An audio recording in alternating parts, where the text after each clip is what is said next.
Hello mga ka-explore!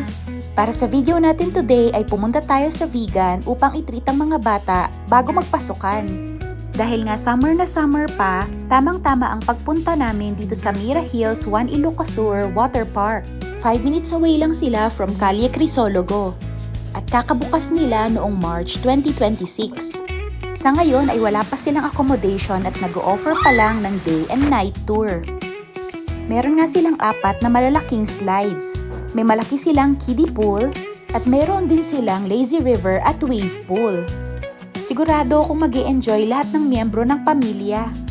Marami din silang cottages pero ang pinaka-preferred ko ay dito sa mapunong lugar. 500 to 700 ang kanilang day rates for the cottages. At ito naman ang iba nilang rates, pause na lang the video. At pagkatapos nga ng walang sawaang pagsiswimming, hanggang maging pasas na ang mga kamay at paa, ay nag-check-in na kami dito sa My Vegan Home Hotel.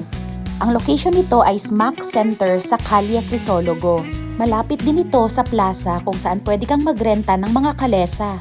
4,300 itong family room at meron na itong king-size bed, 2 single bed at 2 bunk beds. May kasama na ring agahan ang binayaran namin sa hotel. At para sa mga katulad ko na coffee lovers, napapalibutan ng hotel na ito ng mga cafes. Sunod kaming nag-check-in sa Safari Hotel and Villas. Nanggaling na kami dito noong 2023. 3 months pa lang noon ang aking bunso kaya bumalik kami para ma-experience naman niya ang animal encounters. 4,400 ang room na naibook namin dito. That is good for 2 adults. Malaki at spacious ang kwarto pero I booked another room para sa mga ates. Ayan naman kitang-kita enjoy na enjoy dahil solo nilang room. Nung una naming punta around pandemic time nga ay itong villa ang naibook namin. Mas mura ito nung time na yon dahil nga pandemic. Pero ngayon around 11,200 na ang price nito. Meron itong 2 kwarto, may sala, may TV at meron siyang private pool.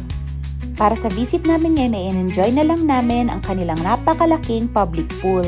At ang isang rason kung bakit binook ko ang hotel na ito ay ang libreng safari tour, kung saan nagkaroon ng chance sa mga batang magpakain ng mga deer. Kaya nga sabi ko kanina, close encounter ba kamo? Gaano ka-close? Ayan sila. Nasaktuhan nga namin na gutom ang mga animals kaya naman eager na eager silang kumain. Please take note na may kasama kaming guide ng mga time na yan na nagbabantay sa amin. Sayang nga at ngayong pangalawang punta namin ay hindi na namin nakita ang mga giraffe. Pero eto ang video nila as a tribute. May kasama na ring breakfast ang room rate and in fairness sa breakfast nila, masasarap lahat. Lalong-lalo na ang kanilang ube muffin. For our next video ay bistahin uli natin ang Pugo Adventure La Union. Hanggang dito na lang. Bye!